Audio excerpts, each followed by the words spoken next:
Homie said titty tiaki. No, he didn't.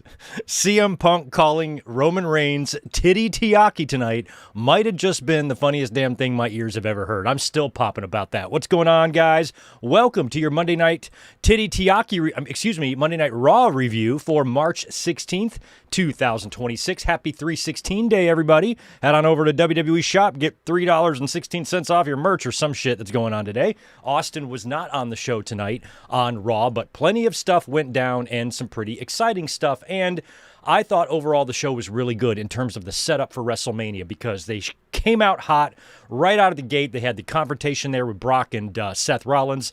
Then, of course, Brock Lesnar's WrestleMania Open Challenge gets answered later on. We had a cryptic interview with Randy Orton that was kind of interesting. And Punk and Roman closed out the show. And I thought overall between what we saw there and those issues, I thought tonight was pretty solid in terms of what they set up for WrestleMania. And now you can start seeing a little bit clearer of a picture of what they might be doing and what they might have planned. So tonight's Raw I thought was pretty good. In terms of what we saw in the ring, matches were all good. I mean, they're okay. It's WWE matches. We had two great Intercontinental title matches back-to-back, men and women, with AJ, having a good match with Bayley and Penta and Dragon Lee tearing it up. So pretty good night overall in the ring, for the most part, not great, but pretty decent with those two matches. And a lot of the big setup stuff they did for WrestleMania was also solid. So let me know what you thought of the show tonight in the chat.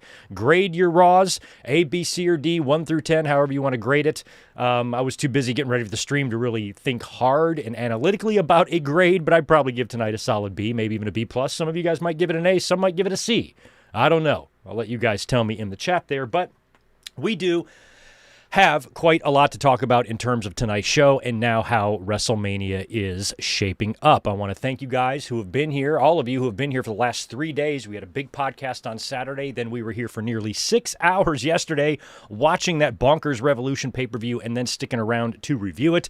A lot of Revolution chatter online today. Maybe we'll touch on some of that after the review here, but I want to definitely touch on Raw first and talk about what happened and what's going to be going down now at WrestleMania as the vision, no pun intended, is starting to become clear for a lot of these matches and what they might have planned for Mania. And we'll talk about it here in just a second. Thanks again to everyone who is here. Hello, welcome to the Raw Review. Do me a favor, hit that thumbs up button if you don't mind and make sure you subscribe. I'm going to say hi to everybody here in the chat, see what y'all are saying about tonight's show, and then we will start getting into our results here as we are on the road to WrestleMania. What are we down to now? 5 weeks? Something like that? Anyway, it's good to see Zach Powell get Oba. Oh my God, Oba. Boy, they kind of faked you out there for a second with the image you see on the screen there. We're going to talk about that in just a second. Good to see Zane G back in here. Exchanged a couple of emails with him today. Melissa, good to see you. WWE fan is here. Zach, I already got you. Gilbert Garrett Osborne. We also have Mike Witt dropping in $10. Thank you, dude. Hey, Greg in chat. It would be one thing for someone like Javon Evans to call Punk old, but Roman is in his 40s too.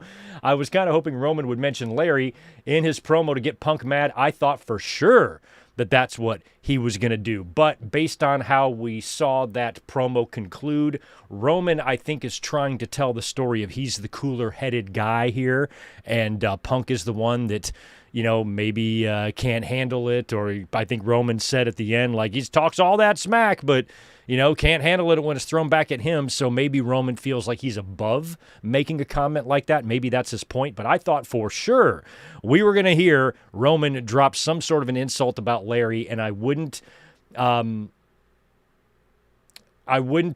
that I wouldn't convince yourself that that's not going to happen. I think he could still bring that up in a future promo. Eventually, I think Punk will say something to Roman Reigns that will get to him. But tonight, the titty tiaki thing was pretty good, and a little Samoa Joe shout out, which was nice as well, which we'll get into. But yeah, Roman calling Punk old. I mean, I'm 48. That's like a 44-year-old calling me old. Like, okay, you're right behind me, bro. Not that much. Let's see who else is here. We've got 5 more from Mike. Thanks. So I'm thinking Randy was talking to his dad, right? I guess. I mean, he said wrestling has more than one royal family. I mean, calling up Ace who is now, 70s or whatever. What the fuck is Ace going to do? So I have no idea who he was talking to, but we are going to speculate a lot about that here when we get to that segment, so stay tuned for that. Good to see Daniel Barry Sports, J.R. Rome, or J. Rome, excuse me. We've got Crazy J in the house as well. Red Raven Rucker, Jim K, Rodrigo, Stone Cold, Joe Drums, Ricky Salvador, Stone Cold 10X, Ajax Johnson, K-Dog's Kennel. Happy 44th birthday to you. Speaking of 44, yeah, K-Dog, tomorrow when you turn 44, you better not call me old. You're right behind me, bro. Nice early gift watching the podcast. 44, what a fun age. All right, man. Welcome to 44. Next year, it's halfway to 90. We won't talk about that, though, for another year, Kevin. But happy early birthday to you, bro. Thanks for being here tonight. Good to see you in here. And everybody, shout out Kevin. Happy birthday early to him as he turns 44, I guess, tomorrow, which if you're on the East Coast, bro, is like an hour from now. Right on. Good to see Denny Downbad. Nick Steele. Nick Steele is here. Vontae, awesome. Simply the Best is here as well. And 5 more from Mike Witt. Here's a question. Did Cowboy Bob and Dusty ever have a run back in the day? A run? I don't know. Definitely worked. I don't know. I'm not sure what kind of run they have, but they definitely did shit. That's for sure. I just don't know what off the top of my head. We have to look into that. But I don't know with Randy Orton's phone call there if it was necessarily a call to his dad. You know, his dad was, hobbling around there in 2005, 21 years ago. I'm not sure what Cowboy Bob can do now. We'll have to see. But there are some other possibilities for Randy in terms of who he could have been talking to on that phone tonight, and we will get into that in just a bit.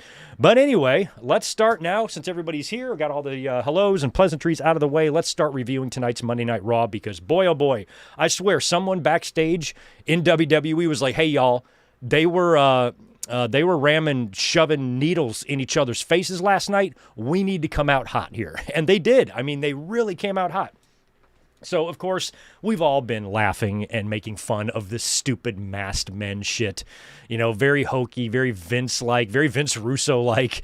And last week with the little dancing around Retribution guys, it was just so silly, and everybody had a big laugh about that last week. Well, this week on Raw, they open up doing the same thing. And we open up, it was so funny, the quick little roller coaster of emotions they took you on. Because when you first see those masked dudes hop the barricade, you're like, oh, fuck, not this again. But then they went right into 2 other big things, like almost instantly, which is pretty cool. So the masked guys are all out there. They're shitting, shuffling around all around the ring. Rollins appears in the ring, takes off his hood and mask, starts cutting a promo, and basically says that he created the Vision, and he's vowing that he will be the one to destroy the Vision. That is when Paul Heyman comes out, who I would have sworn they said was not going to be on the show this week.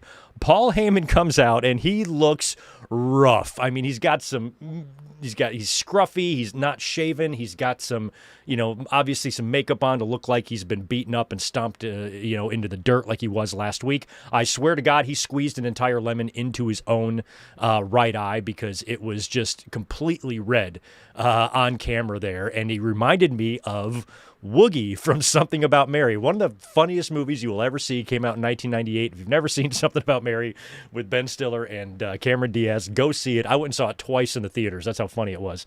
And the character that plays Woogie has all got hives and fucking sores and shit all over his face, and that's, to me, what Paul Heyman looked like. And he did a really, really convincing job of looking like he wanted to fucking kill himself. I mean, he really did. So Heyman is there, and he's a mess, and Rollins says that he will cut out Heyman like the cancer that he is. And so Heyman starts saying F-A-F-O, F-A-F-O, F-A-F-O, F-A-F-5, which was great. Oh, F5, Brock's music hits. Out comes Brock. And right off the bat, we've been talking about this, haven't we? Over the past couple of weeks, we've been wondering who's Rollins going to face if he's healthy, because Breaker might not be and Bronson's not anymore. Who is Brock going to face? Is it going to be Oba? Who is Gunther going to face? We've been talking about all these different guys, and in terms of Brock, we've been talking mostly about Oba Femi and Gunther a little bit, but mostly Oba has been on the top of all of our lists as to who should face Brock at WrestleMania. And I was saying all weekend long that tonight is the night that Oba should come out and confront Brock and answer his challenge. But then you have Brock coming out here, and now he's face-to-face with Rollins. And my first thought was like, I think that's the only match WWE feels like they can do. Braun Breaker must not be, they must already know that he's not going to be cleared for WrestleMania. We know Bronson Reed is out. And you don't really want Rollins to work with Logan Paul because he just did that a couple of years ago at WrestleMania, or Austin Theory for that matter. So Brock would make a lot of sense. You know, Seth Rollins stomped Brock Lesnar's advocate. I think it's weird that Paul Heyman and Brock Lesnar are randomly back together anyway after Heyman dumped him for Roman, but then he was just kind of randomly back together with him and didn't offer any explanation at all, but they are still together, so you had to wonder how Brock felt about what happened to Paul Heyman at the hands of Seth Rollins, and if that itself could wind up resulting in a WrestleMania match. These guys have a lot of history. I wouldn't necessarily hate the match if they did it. And I really liked when Brock came out after Heyman did the F5 thing. And Brock came out. Rollins, of course, still has all of his hooded dudes around ringside. So Brock, of course, mows them all down. And it was pretty funny to see a babyface being protected by a mob of people and the heel coming out to kick the shit out of all of them. That's rare. Usually it's the other way around there. So Brock completely destroys, at least 24, or maybe at least 20 masked hooded dudes out there, and he gets in the ring with Rollins, and to Rollins' credit, he stands tall, and I'm so glad he did that, because if you're looking at it from a perspective of Rollins' character and Brock's character, Rollins has nothing to be afraid of when it comes to Brock Lesnar. Obviously, Brock is big. He's a badass. He will rip your head off and eat you. I understand that. But Rollins has Brock's number. He, of course, famously cashed in all the way 11 years ago at WrestleMania 31 to win the title in that triple threat, or in that match with Roman and Brock. But then he also has his Brock's number on pay-per-view. Beat him at WrestleMania 35, and I'm pretty sure he beat him the SummerSlam after that. Both times mostly clean outside of maybe a low blow or two. So Rollins does not sweat Lesnar. Rollins is like, yeah, fighting you is not fun, but I know I can beat you because I've done it 3 times. So I like that Rollins just stood right there. Yeah, what big man? I know you're big. I know you're bad, but I know you. I've been in the ring with you when you were at your best, after you beat the streak, like right after you beat the streak. Me and you mixing it up, and I'm beating you. So I'm not worried about you. So I like that. I like that Seth stood tall there, but I was conflicted inside. I'm like, okay, I guess I get it. I get why they're doing Rollins and Brock. But I was really, really hoping for Oba Femi. And the minute that thought completed in my head, down go the lights. Oh, shit. He is coming out. Out comes Oba Femi. So they basically kind of tricked you there. They were making you think it's going to be Brock and Seth Rollins. This is something that I suggested they do last week. I mentioned, hey, next week when Brock's in the ring, you should have LA Knight come out, because we've heard the rumors of that potential WrestleMania match. They should have him come out. Fans will be like, fuck, and then have Oba come out right after that. And they kind of did the same thing here. Oba Femi comes down to the ring, gets in the ring, and Brock is kind of staring at him. Rollins is still in the ring. So Rollins kind of walks up to Brock, almost next to him. Brock's like, what? And then Rollins gets out of the ring. That was just enough distraction for Brock to kind of turn his head. And when he turns around, Oba Femi just grabs him and lifts him up into his power bomb, whatever the hell it's called. There's a name for his move. I don't know what it is. Power bombs Brock Lesnar down, stomps on his fucking chest, and points at the WrestleMania sign. And while he's screaming at him. Oh my God, that's so great. So now it's official. Brock Lesnar and Oba Femi at WrestleMania. That's the match we're getting. That's the match we wanted to see. We've been talking about it all week, and I've been pretty adamant about Brock's appearance on this particular Raw, that he can't come out there in the ring and just wait for somebody to answer his challenge, and nobody does. And so they carry it over next week. It's got to be done tonight. And Oba Femi is the one that most fans wanted to see. Now, we've also had some reports or some rumors, I should say, because this was a topic of conversation too. Nothing has been confirmed or debunked in terms of this, but I know the self-made guys, Ibu, had been told, or they relayed some information that they were told about Paul Heyman, who handles all of Brock Lesnar's creative, basically making a pitch to WWE that Brock Lesnar stays strong, a.k.a. doesn't lose until he retires. Now, we don't know how valid that is or not in terms of if that was made known backstage or not, but like from a hypothetical standpoint, if it was, makes a lot of sense. If Brock Lesnar does have plans to retire this year, he's probably not going to be wanting to lose a ton of matches before that. But so that was one reason why I could see them not doing Oba Femi. We got that rumored LA Knight match a few weeks back, and that might have all been tying in here. If Brock Lesnar is in a situation at WrestleMania where he's insisting on winning, or he's not going to drop any matches until he retires, that means he has to beat whoever he faces at WrestleMania. So LA Knight would be a good pick, because you don't really want him beating Gunther, and you don't want him beating Oba Femi, but now the match with Oba Femi is going to happen. And I'm with every other fan. I know every single fan is going to have their exact same program brain with this, and I'm with y'all. I want Oba Femi to win. I believe Oba Femi should win.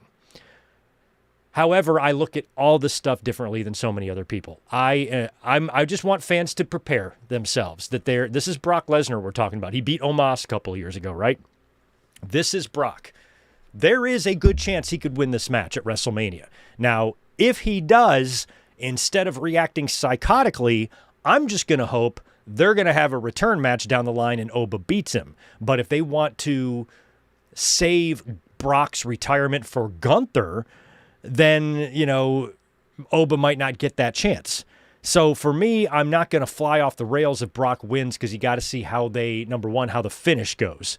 If Brock, resorts to some bullshit, if he's outmatched, he knows he's outmatched and relies on his experience and dirty tricks and perhaps Paul Heyman to steal a victory against Oba Femi here, then I can probably live with that. If it's an F5 and he beats him clean right in the middle, I'm going to have way more of a problem with it. The problem is any sort of a victory for Brock Lesnar, even if he cheats, has help, whatever, even if they keep Oba Femi strong during the loss, fans are not going to accept it. Their brains are just too tunnel visioned with that stuff. So there's going to be some angry people. So if WWE is going to be crazy enough to do this match and then have Brock Lesnar beat this guy, you're going to have to do something decent to follow it up. Or, Brock does something shady in the match to get the win. You run a return match with a stip and Oba then puts down Brock. But if it was up to me, I'd skip all that and just have Oba beat Brock. But, a match like this, would it really be a one-off? I say that every time we have some sort of a big match or big program going into WrestleMania and it's a match that we're getting for the first time. Is it really going to be one and done? Or are they going to work a series of matches? Is this going to be a trio of matches that Oba, at the end of the day, will come out on the winning end of, but he does lose the Mania match? All of that is possible. So suggesting that Brock wins the match isn't an endorsement of that idea. It's me understanding who WWE is and knowing their track record and some of the things and the disappointing matches that we've seen and the outcomes. So my advice, instead of losing your shit like crazy at WrestleMania, if Brock wins, mentally prepare your brain for that and try to react in just a non-psychotic way. Unless it's an asinine match, and it may be. I mean, this is WWE we're talking about. They might have Brock go right in there and F5 Oba Femi and beat him in 6 minutes. We may have reason to be a little bit upset if that happens, but let's just hope that it doesn't. But a Brock Lesnar win, I am absolutely not ruling out at this point. We will see how the build goes, because Brock's going to be on the show again next week, and at some point, he's going to have to get one over on Oba. That's how programs go, One guy gets the better of the dude one week, and then the next week it's reversed. So, I mean, at some point in the next, 4 Raws or 5 Raws before WrestleMania, whatever it is, Brock is going to have to beat down Oba Femi. He's probably going to have to F5 him through a table or something like that and put him down, and they're going to have some sort of a big segment. Obviously, we're going to get some pull-aparts. I don't know if we're necessarily going to need to do a contract signing for something like this. And Brock's not on TV every week anyway, so I guess we'll have a couple of more, physical confrontations between the two, and then Oba will probably just squash a couple of guys, on the road to Mania in some tune-ups for Brock Lesnar is my guess. But they did the right thing here by making Brock Lesnar and Oba Femi at WrestleMania. I think that's a really good-looking match to have on your marquee. And when you got a guy like Brock coming out there and saying, hey, I'll face anybody at WrestleMania, how are you not going to pick this guy? So let's hope that Oba Femi has a big, fat, dominant win over Brock Lesnar at WrestleMania, but I'm not convinced that's going to be the case, at least yet. So that was all fun. Between Heyman coming out there looking like shit and then Brock coming out to confront Seth Rollins, only to be confronted by Oba Femi, who answers his open challenge, power bombs him, steps on his chest, and points to the sign. Hell yeah. What a way to start off Raw. Wish we could have started out with a better match, but unfortunately we had to have El Grande Americano versus OG El Grande Americano. So we're doing this, and it's never ending. This isn't as bad as the lantern shit on SmackDown, but it is close, son. It is really close. I don't know. What do you guys think? What's the more annoying angle to you? This bullshit or the lantern crap? I hate the lantern crap on SmackDown. Hate it. I hate this too, but not as bad as the lantern crap. It's getting there. It's close. But these two situations on Raw and SmackDown, this time-killing bullshit, how long have these El Grandes been going at it? And how long has Uncle Howdy and Uncle Sikoa been going at it? 6 months, half a year, something that's ridiculous. So these two situations, I'm over it. And in this match, of course, you had, I forget their names, Ryo and Pumpernickel or whatever the fuck. So they're out there, and one of them, I think it's Tyler Bate, whatever name he uses, he goes in the ring when El Grande is down, and OG El Grande is going to the top rope for a headbutt, but Pumpernickel takes the little loaded plate and sticks it in El Grande's mask. So when OG El Grande comes off the top rope for a diving headbutt, he hits the metal thing. It's like the steel plate with Bret Hart and Goldberg in WCW, and knocks himself out. El Grande gets the pin on OG El Grande, and yeah. So eventually, I don't know if they're going to wrap this shit up in AAA, but they just had their big event on Saturday, which I forgot to preview on the podcast, by the way. So I don't know when this is all going to finally conclude, but let's wrap it up because I just hate the waste, how we waste Gable in this company. It fucking drives me nuts. After that, we had a little video promo from Liv Morgan here, talking about her family, her Judgment Day family. And, a lot of people were trying to look at her and her body language during the Finn Balor turn. Some people have been theorizing and were doing that when she was injured, that when she comes back, she might dump Dom for Finn. But here she was saying it was her plan all along, and she only put up with Finn Balor's bullshit because of his friendship with her man, Dominic. Now JD McDonough is free to soar without Finn Balor holding him back, and Dominic, who's already the AAA Mega Champion, will win back his Intercontinental title, and Raquel is going to take care of her WrestleMania opponent, Stephanie Vaquer, tonight. So Liv is very happy about everything. I don't know if there's something to read into here. I don't know if some of those beliefs or hints that maybe she could be in cahoots with Finn Balor, this is just another diversion of that. And if we get Balor and Dominic at WrestleMania, which I feel like is likely, if she will do some sort of a big turn, I don't know. I don't think so. I think she's got her own shit to worry about at WrestleMania with the world title. But if those matches happen on 2 different nights, you never know. But basically, Liv is very happy that Finn Balor is out of the Judgment Day, and now the Judgment Day can succeed without this asshole holding them back. All right, that was that. Before this promo, so basically you had 2 Roman and the Usos segments that sandwiched Liv Morgan here. So before Liv's promo, you had Roman Reigns showing up in the parking garage, pulling up in the SUV. The Usos are there to meet him, and he tells them that they did the right thing last week, and Roman looks right into the camera and says, tells all of his family that they should be offended about what Phil said, and he's going to have some words for him later tonight. Then we had the Liv Morgan video. We come back, and now we are in the dressing room with Roman and the Usos. And Roman, they're bringing up, Punk talking about how he's a part-timer, and Roman basically says that he only cares about being a full-time dad, being there for his family, being a real man. He does not care who calls him a part-timer or what they say about that. That's not his concern at all. And, the Usos here, this is a lot like the Bloodline in terms of watching what they're doing. You're watching Jay, you're watching Jimmy, watching how they react to each other. This Jay was like this during the Bloodline. He was so torn with the Sammy stuff, and you could always, he was telling great stories with his face.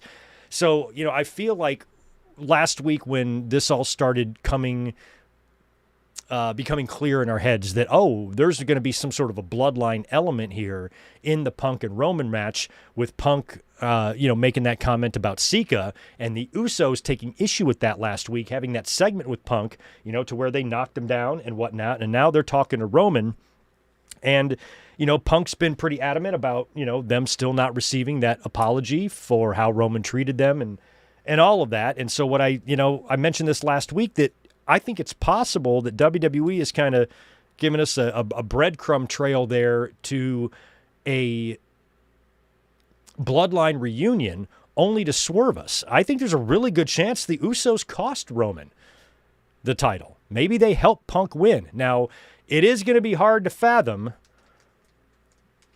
Roman Reigns losing 3 straight WrestleMania main events, as he went down at the main event of WrestleMania 40 on night 2.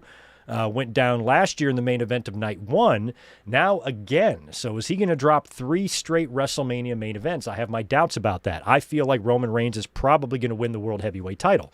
But if they do it in the old Bloodline way, and they have the Usos out there who at this point are still baby faces, so is Roman Reigns. So if it's just going to be a Bloodline reunion and it's going to be family members who have something to do with the outcome, it feels like they're really telegraphing that. So I'm hoping there's more to this. I'm hoping, number one, maybe there's some sort of a swerve with the Usos and Roman. Obviously, they're on the same page with him now, but as we creep closer to WrestleMania, maybe they're not getting the appreciation from Roman Reigns that they want. Also, it's looking like they're going to be defending their tag team titles soon against Logan Paul and Austin Theory. We'll talk about that later. They have a match next week, but I believe it's non-title. So that tag team title match could actually happen at WrestleMania. We don't even know yet. So between all of that, between now and Mania, as we get closer, maybe the Usos, maybe they're not feeling like helping Roman would be best for them, and maybe they wind up costing him instead. Or maybe they come out to the ring to help him, but they don't like the way he's treating them. He's being too demanding.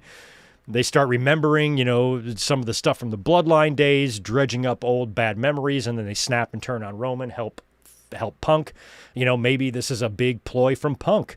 Maybe Punk has gotten to the Usos. Maybe Punk got to the Usos weeks ago, and he's gotten them pissed off that Roman never did give them an apology. How about we teach him a lesson?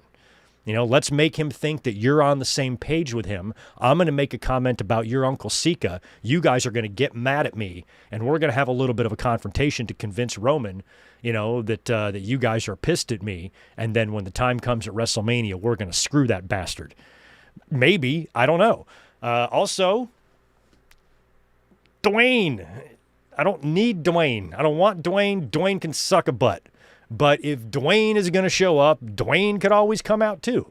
Because if those reports are true, couple of big ifs here. Number one, we don't even know if WrestleMania is going to be in Saudi Arabia next year with what's going on there in the Middle East. It's probably the only time I'm actually going to root for a show to be over there, because I'd rather have that than war. But nothing's guaranteed at this point. But let's assume that everything's fine, and next year's WrestleMania 43 is going to be in Saudi Arabia, and there's going to be no issues there, right? And you want to set that up. And we also heard the reports of the royal family or the Saudi family throwing a shit ton of money at The Rock to have his final match. If The Rock has a final match in WWE, it's going to be against Roman Reigns. So maybe The Rock shows up, and maybe him and the Usos help CM Punk retain the title, and that sets up Rock and Roman Reigns next year at WrestleMania. You know, there's lots of different ideas here, and I don't really know which one they're going to do.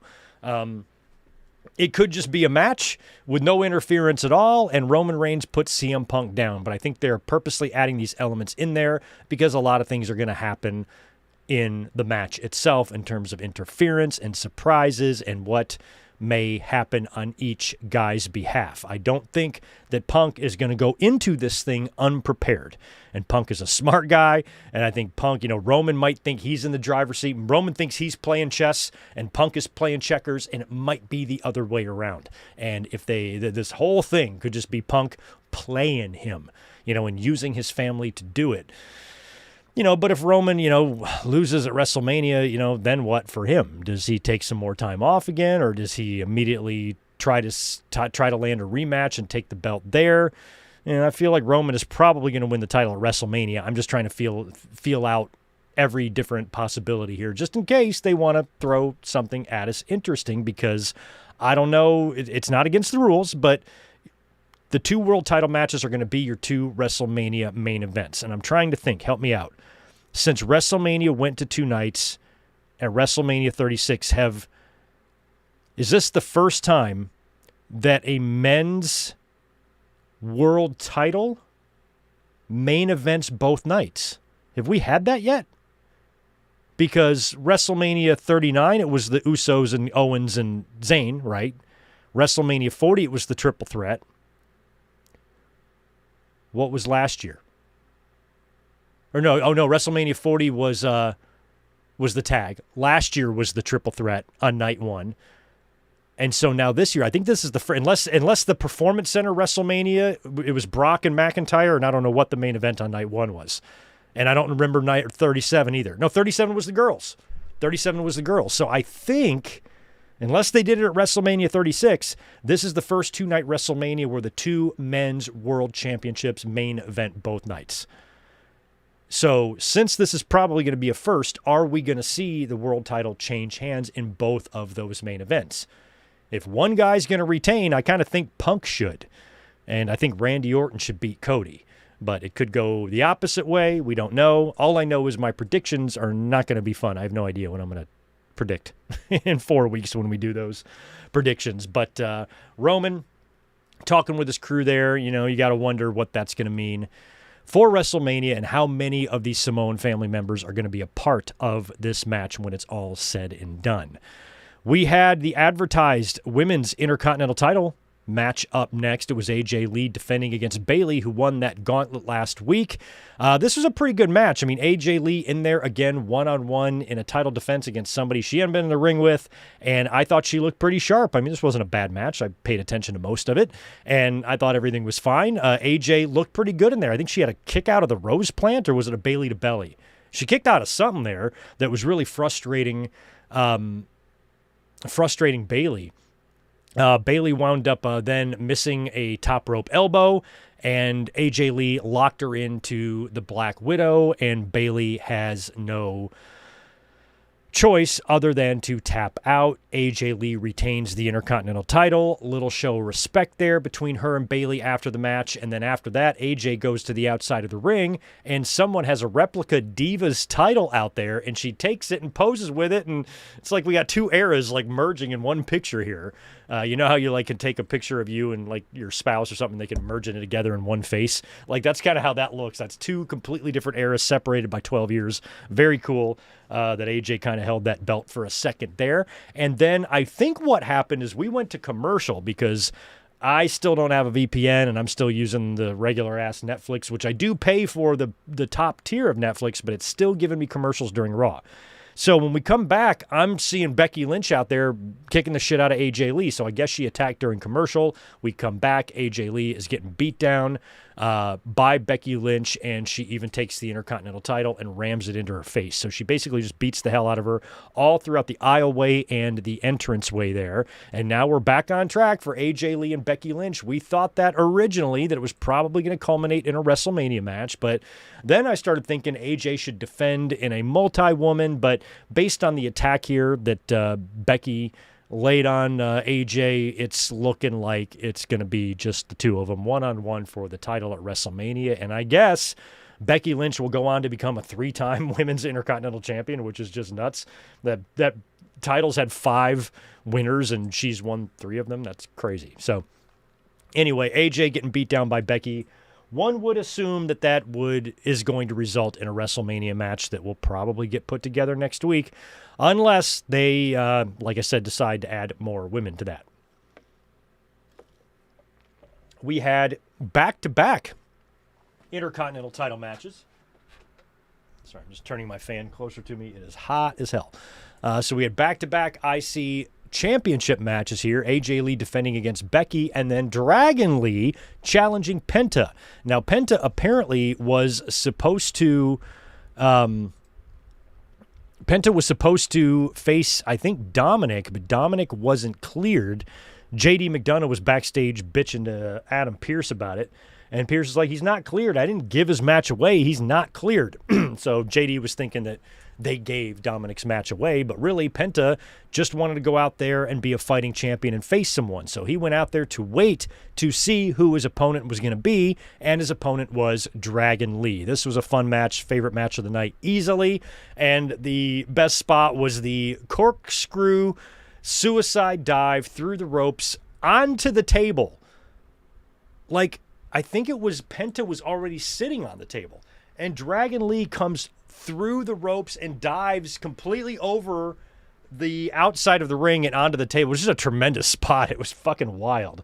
But, you know, Penta just won this Intercontinental Championship, and even though Dragon Lee winning the title would be very cool, I don't think any of us are really seeing that happen here. And in the end, it was a Mexican Destroyer for the win, and Penta retains the Intercontinental title. Now, we've seen Dragon Lee on TV recently mixing it up with Gunther because he's been, you know, factored into the AJ Styles stuff and that retirement. And of course, we've had some issues with Gunther and Rey Mysterio. And we don't know, at least I haven't seen anything lately, we still don't know what the story with Rey Mysterio and his health is. I think now that we've got Oba and Brock official, most of us are assuming that if Rey is healthy, it has to be Rey Mysterio versus Gunther. Now, Penta currently doesn't have an IC challenger, so maybe they're kind of holding him in the back burner in case Gunther needs to face somebody. Gunther's got to be at WrestleMania, and now he's starting to run out of people to face at WrestleMania. He's got to be in some sort of a match that means something because Gunther just got done retiring Goldberg, John Cena, and AJ Styles, so I think he should have another retirement match here at WrestleMania. And Rey Mysterio would make a lot of sense. Now, I was hoping that would be saved for Dominic. You know, Dominic can retire his dad when the time is right in a year or so, and I'm hoping Dominic does that when he's world champion. But maybe that's not in the cards, and it looked like maybe Gunther and Rey was going to be the direction because we don't know what other direction you would do. What would you do at this point if you can't have Gunther face Rey? What do you have Gunther do? I mean, he could challenge for the IC. He could jump to SmackDown and challenge for the US, I suppose, but why? What's the point? Gunther already set Intercontinental title records. You don't need him as the Intercontinental champion, but he's got to do something, and he's got to do something. So I guess WWE must feel or must believe that Rey Mysterio is going to be okay, and that's going to be the match we're going to get. And if it is going to be the match we're going to get, I'm assuming Rey Mysterio's career is going to have to be on the line. Why would Gunther not demand that or suggest that? He's been retiring old dudes, and now he's got another one sitting right in front of him. Why would he not say, put your career on the line? I can send you to the pile, add you to the pile with Goldberg and Cena and AJ.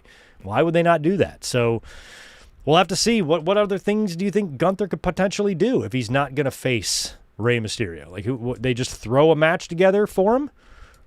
You know, who's over on SmackDown? Who's just some like big guy over there who's got nothing going on? I mean, Damian Priest or something? You know, Gunther and Priest again? Or, well, no, Priest is messing around with R-Truth right now.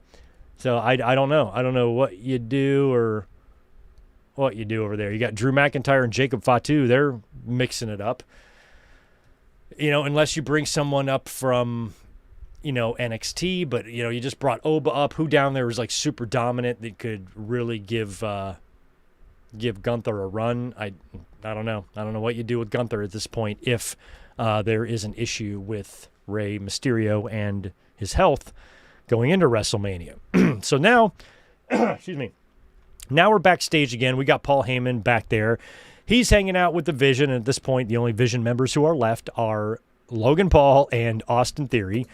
And they tell or try to reassure Paul Heyman that they're going to go after Seth Rollins. We're going to make him pay. And he's like, no, don't do that. Don't go after Seth. We have no more leverage. We have no more power. There's nothing we can do. Our hands are tied. We're not as strong as we once were. So that, in order for that to change, we need titles. So Heyman basically directs the two of them to go after the tag team titles, to start targeting the Usos so they can win some championships, and then Heyman can start pulling some strings, making things happen for them. But he can't do that until they get a little leverage or stroke backstage, and that will be in the form of championships. So he basically orders his boys to try to win the tag team titles from the Usos. So that is a match that we all thought was definitely possible, but we also were hearing that WWE's got to wait and see what's going on with Braun Breaker. This is a really good sign for Braun Breaker's health, because Seth Rollins came out tonight and they teased us with a match with Brock, and we know that's not going to happen. And then we were wondering, well, who is Rollins going to face?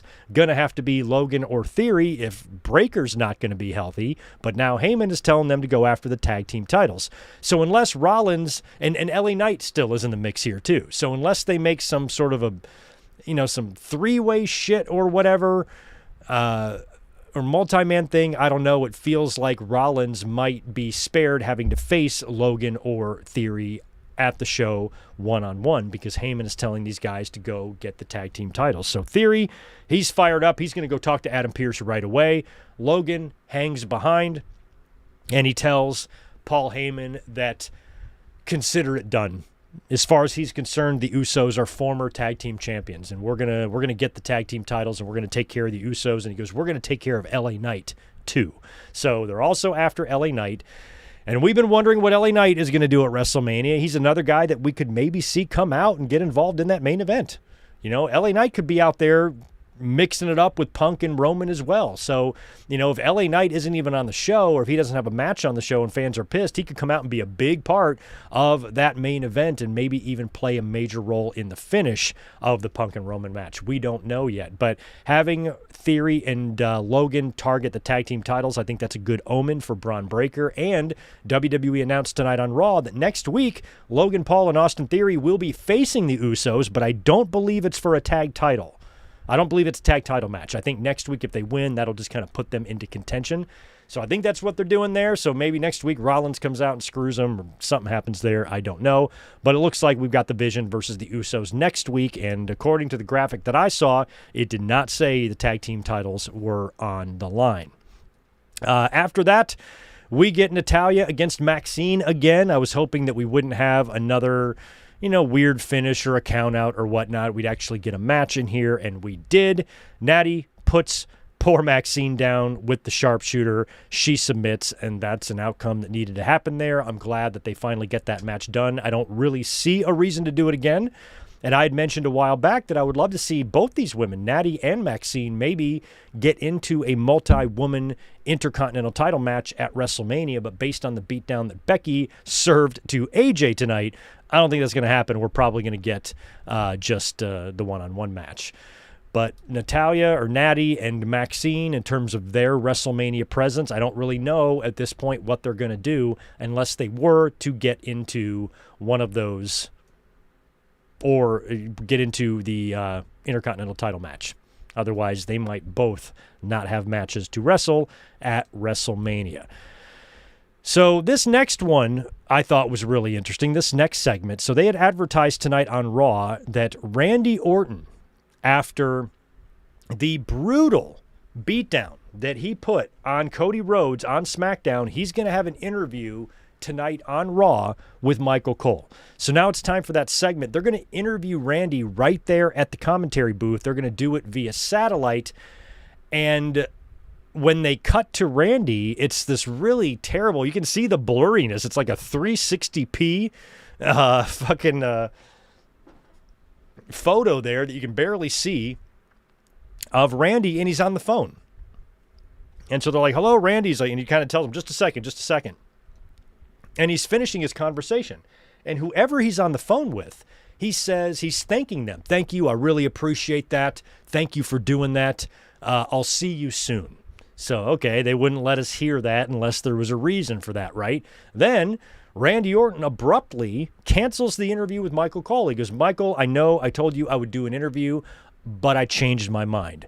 But I will leave you with this. And he says that he recently spoke to someone. He said, ever since last Friday, people have been asking me why I did what I did. And I recently spoke to someone who had a brain, and they said something very profound that made me understand who I am and what I am. And he says, Michael Cole, I am a killer. And the last thing he says is that wrestling has more than one royal family. So we already got all the what ifs with the Usos and shit with Roman Reigns. You can tell that there's going to be a Bloodline or Usos influence in that main event of some kind. We don't really know what direction it's going to go in yet, but there's going to be those elements there in that issue between Punk and Roman. Now Randy and Cody, the big beatdown, we talked a lot about that on Saturday, on Friday, but now Randy looks like he's making even more plans to ensure that he does, in fact, win that 15th championship at WrestleMania. And he was on the phone with somebody. So this is somebody that reminded him, somebody with a brain, so it's got to be somebody smart. It wasn't me. I know a lot of you guys probably think it is because he mentioned the person's real smart, but no, it's not me. Who was it? It can't be Ace Orton. It's not Daddy. Daddy's 80. What's Orton going to do at this point? So calling his dad would feel strange because I just think Bob has got to be pretty old at this point. Could he be calling somebody else? We brought up Dwayne when we were talking about Roman Reigns and the Usos. Was he calling Dwayne? Did Dwayne remind him who he is? I don't know. Did he call Kevin Owens? He's got a history with Kevin Owens. Did Kevin Owens remind him? Did he call Chris Jericho? Imagine Chris Jericho showing up in the Night 1 main event and helping Randy beat Cody. That would be interesting, I think. So it sounds like he's talking to somebody, and the hint that wrestling has more than one royal family, why would he say that? It's got to be somebody closely linked to Orton then. It's either got to be real Orton family, or it's got to be like Evolution. Is he talking to Triple H? Is he talking to Ric Flair? Is he talking to Batista? Maybe he's talking to Batista. And Batista's coming back to help him out. I fucking don't know.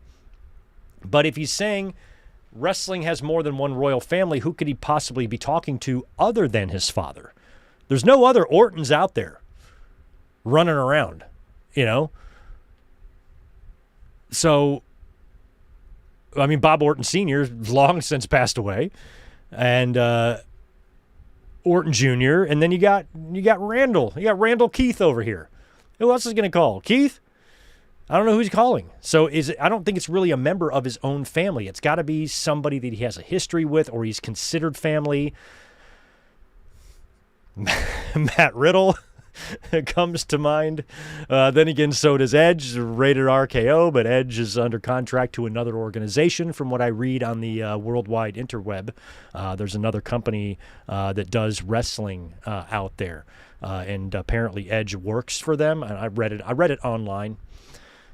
It's true. So I don't know who he would call. I don't know who he's calling. I don't know who he's talking to. Let me know what your ideas are. Like, who do you think it could be? Gold Dust? Could be. No, it ain't Ted Sr. because Ted Sr. and Ted Jr. are both in a world of fucking shit, I think. He definitely could have called Flair. I don't think it's Manu. But what would Flair do? What would Flair do? I mean, obviously Flair has the history with Dusty, but Flair is in his late hundreds. He's got no business, hobbling out his red fucking skin out there in his Jimmy hands and all that shit and the alcohol withdrawals and everything's going on with him. No, Flair cannot be a part of that at all unless Flair, who's a Flair associated with? There's no other Flair kids left to show up. Like who, if this is going to be a person that's going to help Randy win, you would think that would be physical, but maybe it's not. Maybe it is just a friendly voice. Maybe it's a motivating voice, someone from his past, someone that he considered family. That could be Flair, but that could also be Triple H. I don't know. I don't know what this is going to be, but I'm interested in it, and I'm glad that it adds another, element of speculation to the match now, because it already picked up big time on Friday night when they changed this babyface match into, Randy Orton murdering Cody the way they did, and they can run off that just fine. But now you've added this, whatever this means. And if Randy is going to keep bringing this up, this person that I've talked to, if they're going to have 3 or 4 different segments, like on Friday, if we're going to see him again, backstage on the phone, somebody approaches him and he tells him to hang on. Okay, man, thank you, love you. Who's he talking to? So it sounds like it's something like that. Barry Windham, man, I hope he's doing all right. He had a pretty bad health scare not long ago, but I think he recovered from that. David Flair. Oh, my God. It can't be David Flair. I'd die. Michael McGillicuddy. Could be him. I don't think it's him either. It's got to be The Rock. But you'd think The Rock would be involved in the other one. If Rock was going to be involved in one of these matches, you feel like it would be the Roman one, but, Rock has a lot of history with Cody. So, maybe Rock is going to try to, he was a part of the Cena one, though. That's the thing. If Rock comes in to help, maybe that would play into the story that Rock really has a stick up his ass about Cody Rhodes. Maybe Rock's last match is going to come against Cody, not Roman. Because last year, at WrestleMania 40, Rock was hell-bent on, fucking with Cody, and beat him up in front of the bus, pinned him on night 1 of WrestleMania, did everything in his power to prevent him from winning the championship at WrestleMania in Philly there, and he did it anyway. The next year, he's a part of John Cena's heel turn to turn on Cody.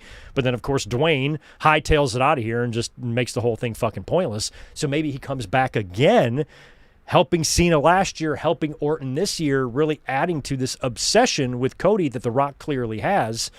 Maybe that's who it is. I think at this point, Vontae's right. The name that makes the most sense would be The Rock. But I don't even know if I want The Rock a part of this. And we haven't heard a ton of rumors or reports about Rock or his status for this year. A while back, we heard that he wasn't factored in, but a lot of that stuff could change. So, yeah, at this point, it could very well be The Rock. But Rock and Randy do not really have that much of a history. They crossed paths in the match at WrestleMania 20. That's it. They haven't done a whole lot else together. So Randy talking to Rock, maybe. All right. After the interesting interview with Randy Orton, we cut backstage to Kofi Kingston. Get well soon. Xavier Woods, by the way. I don't know what he's up to. He's back there with Javon Evans. Now, last week, Kofi kind of offered Javon his services to kind of be a mentor. Maybe you could join the New Day and learn from us. And Javon basically wanted to think about it for a week. So now they're back at it again. And Kofi is talking to Javon, and he throws a little bit of shade at Dragon Lee, who just lost his Intercontinental title match in the previous segment. And that kind of annoys Javon. Come on, man, don't do that. Hey, you know what? You want my answer? My answer's no. Fuck off. And he leaves. So Javon is like, no, I don't want to be a part of your New Day. I'm going to get out of here. And that's when Grayson Waller shows up and says that he doesn't even know what people see in that guy. And then Kofi's like, you know what? Some people say they don't know what they see in you. And that's when Danhausen shows up. Now, Danhausen already came out during one of the commercial breaks and had a little T-shirt cannon, I think. So he already came out. So I was worried I wasn't going to see Danhausen this week because I had to watch the stupid commercials on Netflix. But then he enters the frame here, and he shows up, and he says he can be a New Day. But Kofi's like, fuck no, man, you're not going to be a New Day. So Danhausen then, he goes to put a curse on Kofi, but Kofi pulls Grayson Waller in the path of the curse and Grayson eats the curse. And then Danhausen goes, "You are cursed. You are cursed." I fucking love Danhausen. So anyway, he attempts to put a curse on Kofi. Kofi pulls Grayson in the way, and Grayson got the curse as well. Or instead, I should say, best of luck, Grayson, dealing with that. Curses suck. Hopefully you can shake it off. Then it is time for another advertised match, non-title match here. Stephanie Vaquer taking on Raquel Rodriguez. Liv Morgan is out there, kind of messing around. Io Sky's music hits during the match. She comes out and makes a beeline for Liv. Liv runs away, and then Raquel kind of like pounces her or like blasts Io Sky right onto the announce table. It looked okay. It didn't look great. And took out Io Sky. Back in the ring, Raquel basically recovers, ends up rolling up. Stephanie recovers, rolls up Raquel Rodriguez, gets the win, and had a little bit of an assist there from Io Sky, even though she didn't do much, but it was enough to take the attention off of Stephanie for a bit. Raquel, by the time she got back in the ring, was rolled up and beaten, and Stephanie disposed of Raquel. So I don't know. A lot of people have been wondering, is Raquel going to find her way into the world title match at WrestleMania and make it a triple threat? At this point, I don't think so.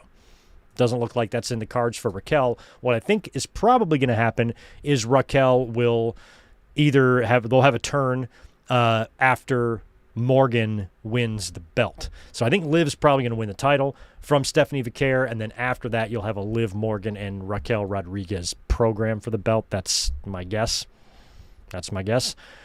And then this is kind of interesting. We go backstage again, and we've got Lyra Valkyria back there with Bayley, and Bayley is shaking off her loss. And if you look in the background, on the ground there, you see Maxine Dupree sitting on the floor, and Austin Theory is leaning over, talking to her. And then a couple of seconds after that, Logan Paul walks into frame and grabs Theory and takes him away, and Maxine still sits there. So Maxine is a little bit bummed out about her loss, but her talking to to Austin Theory was kind of interesting. Bayley shaking off her loss, and Lyra is trying to kind of motivate her, amp her up, saying, we will still go to Mania. We will get to Mania. We're going to do it. We're going to do it together. And that's when the Kabukis show up, and they're bitching, and they basically say that they're going to go after the tag team titles.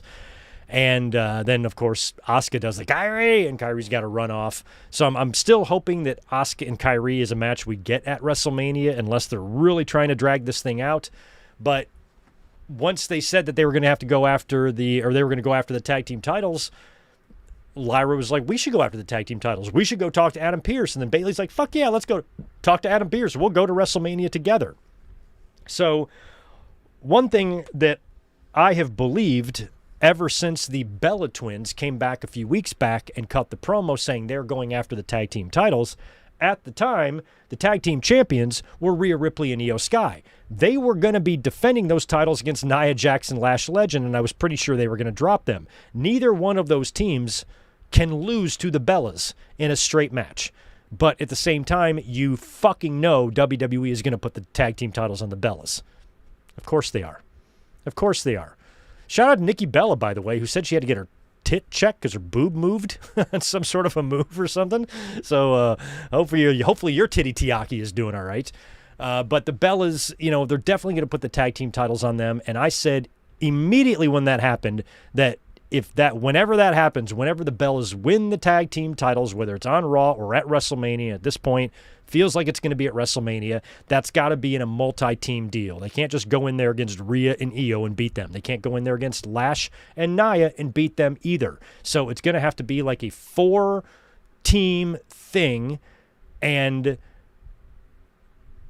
the Bellas are going to have to pin someone else. And, of course, they stuck their noses in the SmackDown match last Friday. So I think the teams that we kind of have in the mix right now are obviously the champs, Nia and Lash, Alexa Bliss and Charlotte, the Kabukis, and Lyra and Bayley. So it might not be... Well, no, I'm sorry. That's 5 teams, Bellas. So Nia and Lash, Alexa and Charlotte, the Bellas, and possibly Bayley and Lyra. And then you also have the Kabukis. So maybe what happens here, these are the 5 teams I feel like they're in the mix. Maybe with the Kabukis, they get like a match next week because obviously they went to go talk to Adam Pearce, so maybe he gives them an opportunity. Hey, you win this match, you'll be in contention. Or maybe they do some qualifiers and have like a 4-way match. I don't know how they're going to get to this, but maybe next week the opportunity that the Kabukis get falls short, and Asuka, of course, blames Kairi, and then we can finally have that issue come to a head, and we can get Asuka and Kairi at WrestleMania, and then we could get Nia and Lash defending against Bayley and Lyra, Alexa and Charlotte, and the Bellas. Does that sound okay? Maybe that's what they're doing here. Maybe that's what they're doing. Right after that, I don't think I have an image for this, but right after that, we cut backstage to LA Knight talking with the Usos. Now, LA Knight is an interesting player in all of this because, you know, I really don't know what he could do at WrestleMania that would be really interesting in terms of a match. So I think just having him involved in this situation is the best thing to do. And he's a little bit unsure of how to feel about the Usos getting cozy with Roman. And they told him basically, hey, mind your own business. He goes, nah, I can't deal with that. I can't deal with the bloodline again. You know, so in terms of right now, they're on the same page. But if they're going to be mixing it back up in the bloodline and reforming the bloodline, they are not going to be on the same page anymore. So this makes you wonder if there's going to be some sort of a 6-man or something. Again, I don't know who. If it's the Usos and LA Knight against Logan and Theory and somebody else. I mean, if Breaker comes back, it's going to be Breaker and Rollins, obviously. I don't know what LA Knight is going to do unless there's some sort of a big match here against Vision guys, but there's only 2 Vision guys left. So if the Usos are going to wind up facing Logan and Theory at WrestleMania for the tag titles, they're already facing them next week in a non-title match, so I'm not really sure how possible that even is. Maybe you even do the tag title change on Raw ahead of that. I don't know, but maybe LA Knight's a part of a swerve. I mean, at this point, if WWE's not going to put the title on LA Knight, and he's a massive babyface, and people want him to be champion, and WWE has just decided for whatever reason that they're not going to do it, that's the way it feels like right now anyway, then turn him heel. Have him help fucking Roman or something. I don't know. Have him do some sort of a turn in the match. Or maybe it's, maybe the Usos come out to, help Roman and the Knight comes out to help Punk. And there's, I don't know, don't forget about Sami Zayn. Sami Zayn's going to have to do something at WrestleMania as well. He could stick his nose in the Cody and Randy Orton situation. That's very possible. So LA Knight and Sami Zayn right now, and also Gunther. Although Gunther, I feel like if Ray's healthy, that's going to be the match. Sami Zayn and LA Knight are the 2 other real big names right now that I don't really see where they fit in at WrestleMania. We're probably going to get Jacob and Drew, maybe even in a Hell in a Cell match or something. So they're covered over there. But I don't know how many big names are still out there that you would think would get a WrestleMania match that we haven't seen. R-Truth and Priest are now like #1 contenders for the tag, so they might be in some sort of a tag team thing on one of the nights at WrestleMania.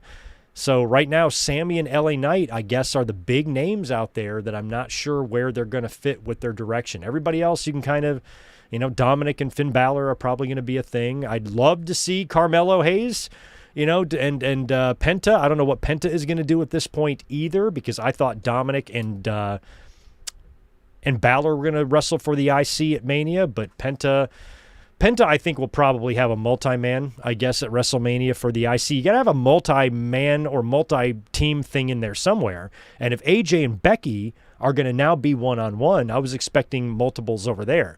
Maybe you can do a multiple woman match for the U.S. or just keep the U.S. title off the card completely and do the multiple wrestler match, championship match for the Intercontinental title and have Penta defend against a few guys. But he was in the match last year with 3 guys, so I don't know if you want to run that back again. I think maybe a ladder match would be fun.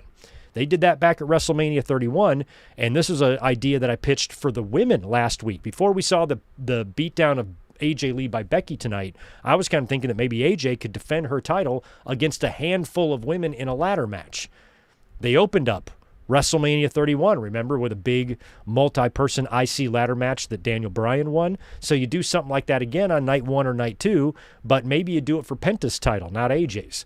So I would like to see Penta maybe defend in a multi-man ladder match at WrestleMania. And then maybe you put Jacob Fatu and Drew McIntyre inside a Hell in a Cell. Then you got Brock and Oba. You got your 2 main events. You've got some potential now on the show. It's not looking half bad at this point if these are the directions we're going to see. And then that left us basically with the main event segment. We knew it was going to be Roman Reigns and CM Punk in the ring together. Punk was going to have to answer for 2 weeks ago when he brought up Sika, and we were all assuming that Roman Reigns was going to wind up bringing up Larry the Dog, but he didn't. Roman Reigns pretty much kept his cool, and I think that's the story they're trying to tell here. He's trying to paint Punk as a hothead, somebody who can talk and understand psychology, but, whenever he's pushed, he flies off the rails or whatnot. Roman's trying to show that he's the cooler-headed guy, I suppose. And this was so fun because Roman comes out first, of course, and then he invites CM Punk to join him, and Punk takes forever and a day to get out there. He saunters down to the ring slowly, sits on the announce table, just takes forever. I had a birthday waiting for him to get in the fucking ring, and then he finally does, and I love this. Punk says to Roman, he goes, I don't know, you keep calling me by my government name, like that's some sort of an insult. But I'm not going to call you by your government name because I don't even know what it is. If it's Titty Tiaki or whatever the fuck your name is. And when he dropped that Titty Tiaki line, I fucking died. And he goes, I'm not going to call you Titty Tiaki or whatever your name is. And I'm sure as hell not going to call you Joe because that would be an insult to a real Samoan who I love very much. So we got a nice little Samoa Joe. Shout out Samoa Joe, of course, was the person who had CM Punk's last match and even helped break up the fight between CM Punk and Jack Perry. And I'm glad that those two guys are on good terms because if I was Joe, I would have been a little bit pissed that night that I had to, number one, break up a fight that's going to result in this guy leaving the company, and I'm scheduled to go out there and lose to him. And Joe had to lose to Punk. Joe had to go out there and lose to Punk knowing that Punk ain't going to be back in the company ever again. That had to be hard. So I'm glad that there's no hard feelings there and that lifelong friendship is still intact. That's good. And, basically here, in this, we didn't get too physical. They're just trying to big dick each other. And Roman, calling Punk an old man, but they're not really that far off in years. Punk's obviously older, but Roman's in his 40s as well, and then, Roman tries to go to leave and then Punk blocks him. He will not let him leave. He calls him a young boy, calls him a boy. And he goes, I'm under your skin. I'm getting to you. I'm going to pin you after WrestleMania or pin you at WrestleMania. And that's when Roman brings up the age thing again. And then Punk just decks him. Punk finally loses his cool and decks Roman Reigns. Roman goes down, but doesn't even attempt to get up. He just kind of lays back in the rope. He's laughing a little bit. He's laughing the whole thing off. He's got this look on his face like, I got my point proved. This is exactly what I'm trying to show people, that I'm the cool, calm, and collected one. You paint yourself as being that way, but you're not. You're phony. And Roman thought the whole damn thing was hilarious, and he kind of talks to the camera, see what happens when he's pushed. So Roman didn't even go low. He didn't go where Punk went last week or 2 weeks ago. And I was adamant that the next time these two guys were in the ring together, that Roman Reigns absolutely has to give CM Punk a receipt in the form of some Larry shade.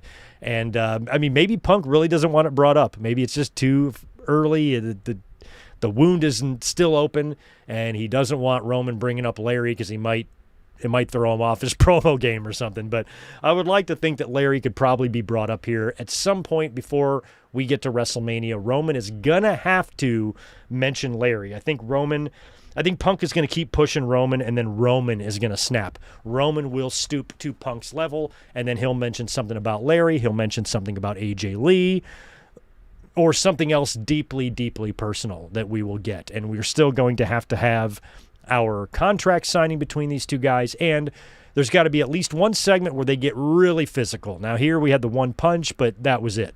there's got to be a segment where they're really, really getting it on.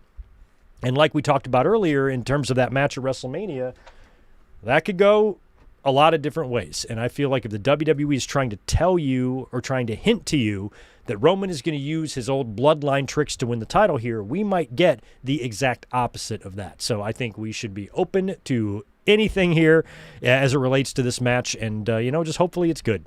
Hopefully it's good because, like I said, I think unless they happen at WrestleMania 36, these two night one and night two main events, this is going to be the first time that two men's world title matches are headlining night one and night two back to back. So tonight's Raw was decent, I got to say. I'm happy with what they set up.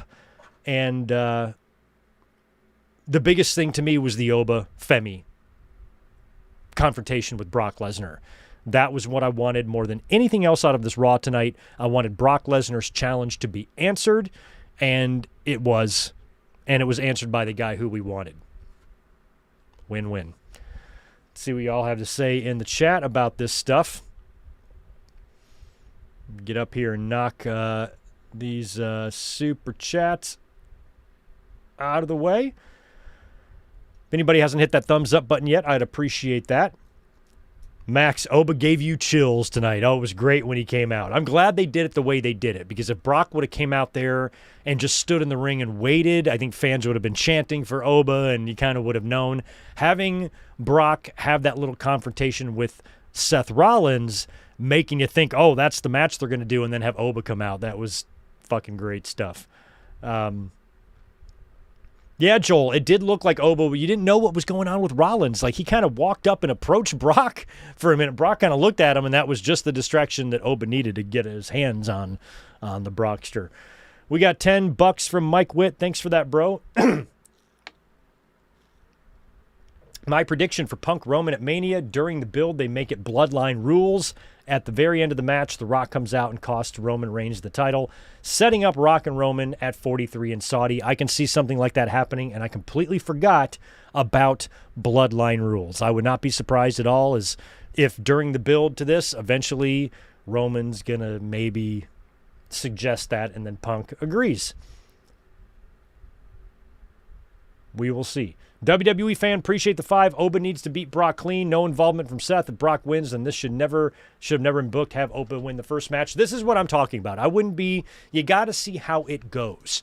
And I think, fans all their synapses fire the exact same way. I get it. I think Brock should lose to Oba as well. But I'm open to anything depending on what that anything is. If there's some sort of a greater plan here and they want Brock Lesnar and Oba Femi to have a trio of matches, honestly, I don't give a shit who wins the first one. As long as Oba Femi comes out and wins the blow-off is all I really care about. Now, granted, WrestleMania is a big stage. You want to win on that stage. I think beating Brock at WrestleMania looks way better on your resume than beating Brock at Backlash.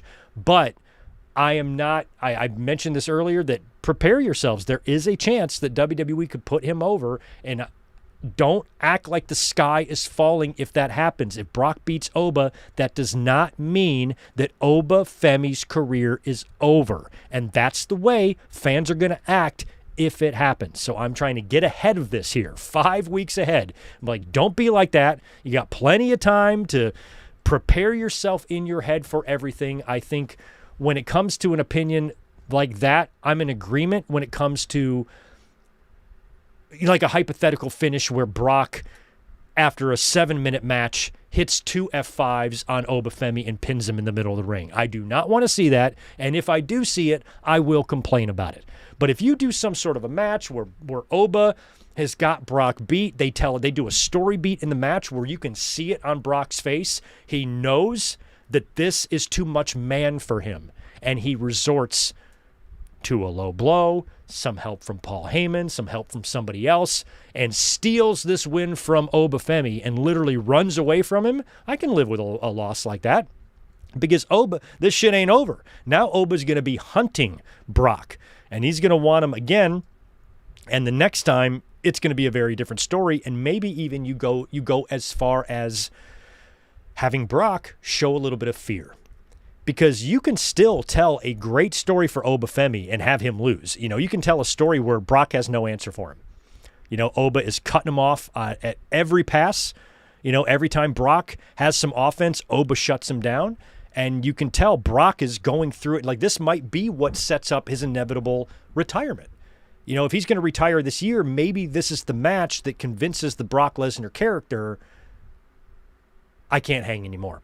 There are now bigger, badder bucks out there than me. I used to be the biggest grizzly bear on the block. Now I'm not anymore. And we've got people out there that are bigger and stronger than I am. My time is done. And that's what sets his retirement run in motion to maybe, get retired by Gunther or whatnot, but also maybe setting up a rematch with Oba Femi that Brock really doesn't want because he's scared shitless of Oba, and Oba is pissed that Brock stole that victory at WrestleMania. He's not going to rest until he kills that motherfucker. Then all of that would be fine. There's nothing to really complain about there. So it just depends on how they do it. And so if I say, hey, Brock might win, that's not an endorsement. That's not me saying Brock should win. I don't even want him to. Oba Femi, I want to win this match. I hope Oba Femi wins. I am going to choose to not act like a psycho if he doesn't win. And that's what fans need to do. If there's one message I can preach, is stop acting like a psycho over nothing. It's just not worth it. It's not worth it. So I'm thinking, I know how WWE is. To me, to us, to my brain, your brain, everybody else's brain, we're like, WWE would be a bunch of fucking idiots if they had Brock Lesnar beat Oba Femi. But this is WWE we're talking about. They always do shit like this. You can't be surprised when WWE's got decades-long track record of these type of disappointments. You have to prepare yourself for the worst. That way you're not caught off guard, doesn't ruin your fucking week or anything like that. Just be aware that anything can happen, and don't go into anything so confident that you know what's going to happen, because this is WWE. They don't even know what they're doing. They don't even know. So I'd be willing to bet they don't know. Right now, if you were to ask anybody in creative or ask Triple H, I don't know who's going over yet and what we do.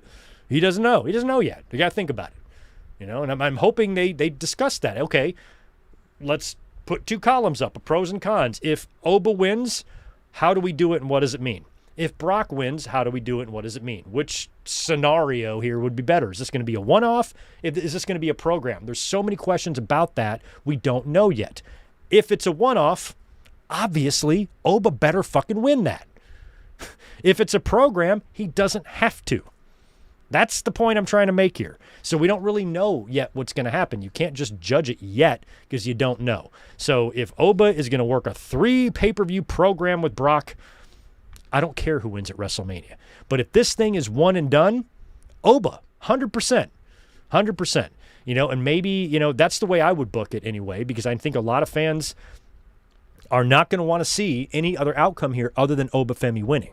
So maybe one way to do that is to have Oba win, and that match, that loss, is what gets Brock thinking about his inevitable retirement. And then I don't know how you set that up. I don't know if Brock's just going to come on TV and say, hey, I realize I'm no longer the baddest man anymore, so I would like to challenge Gunther in a retirement match. I mean, it's not going to be that simple. But when you hear a report that Paul Heyman, has and Brock has told WWE that they want to remain strong, that Brock wants to remain strong or undefeated until he retires, you can kind of understand that. So we just don't know. There's so many what ifs. We don't know if that story's valid. We don't know what WWE's going to do with Brock. We don't know if the retirement shit is valid. We've heard that Brock might wrap it up this year, but we don't know that for sure. He could be around 3 more years for all we know. So we don't know anything yet. So just be open to all options. Don't be closed-minded, and don't get yourself all agitated when there's nothing to get agitated about. That's my advice. You'll live longer, I promise. 2 more from WWE fan. Give Oba the WrestleMania moment. Oba wins the first match. That is what I'm talking about, the WrestleMania moment. That's why I will always tend to agree with people who say Oba should win that. I want him to have that WrestleMania moment. He should have that.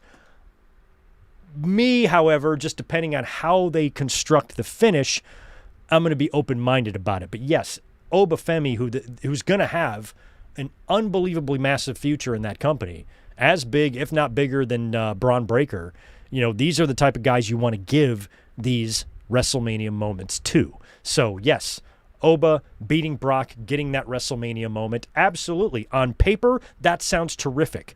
Problem is, we don't know a lot of the other story.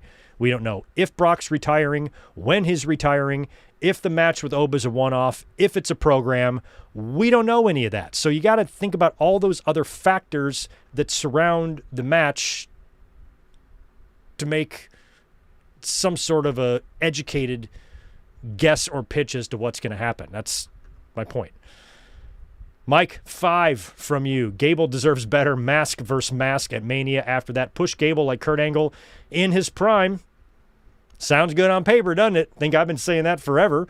But this is WWE we're talking about. Much like WWE fans comment about Oba's got to win at WrestleMania. Yeah, sure, that sounds all great. But one thing we got to remember is that the people on the other side of, or people who actually have the creative pencil here, aren't us.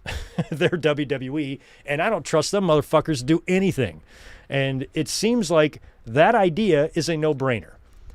Get that stupid mask off of Chad Gable and push him like the athlete and pro wrestler that he is. Push him to a level that matches his ability in the ring, his ability on the mic, his charisma, his entertainment value. He's the closest thing to Kurt Angle we're ever going to see. And WWE doesn't do shit with him. Nothing with him. He's fucking jacked and ripped and, you know? Like, come on.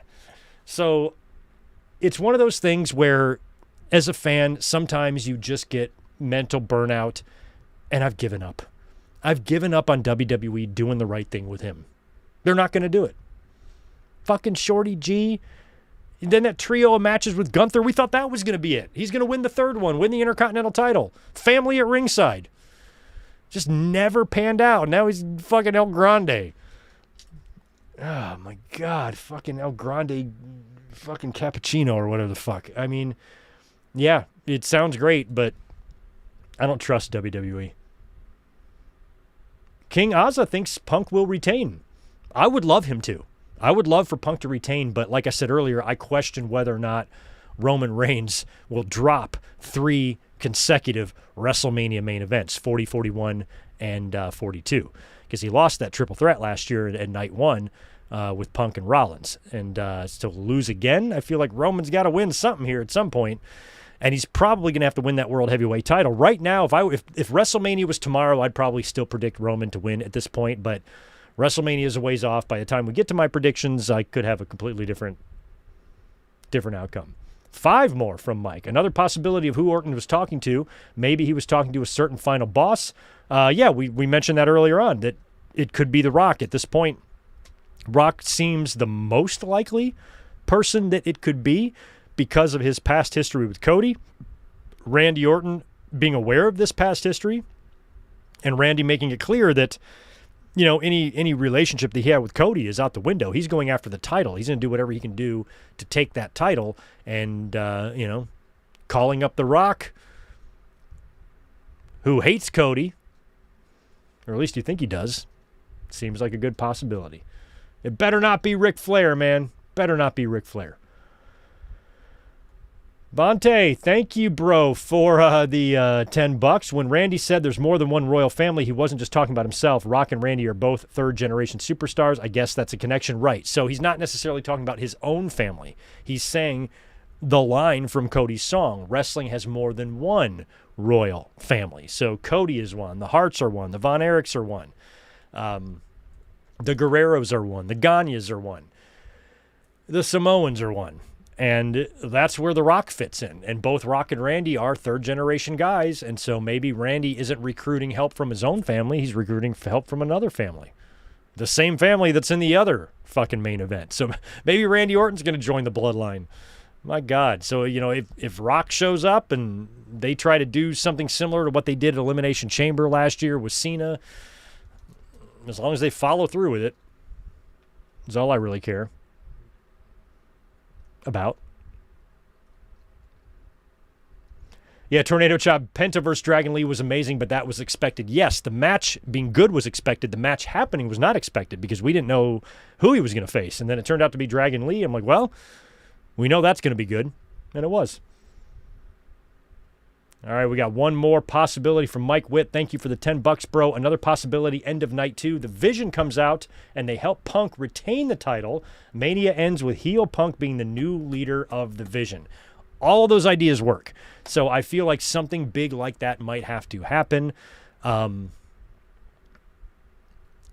fuck Breaker, he's coming back too. I don't know how they're going to do that. I guess it's going to have to be Seth Rollins and Braun Breaker. But then Punk is the new member, the new leader of the Vision, I guess, as a heel. And now Seth is going to try to come after him. But it just kind of undermines everything they did last year at WrestleMania, because one thing I don't get, or one thing I didn't like, is how they went in this surprising creative direction with Paul Heyman turning on both of his boys to align himself with Seth Rollins for 7 fucking months. And then the Vision, they created the whole faction for him and the whole name of the faction for him. And then they just booted him out because injuries kind of creatively made them have to pivot a little bit. And it just made no sense why, Heyman even aligned himself with Seth Rollins last year at WrestleMania Night 1 to begin with. Why would he dump Roman and Punk for him? This guy is so injury prone and shit. And now, there's this hatred between them, and I'm just wondering why they even linked him up to begin with.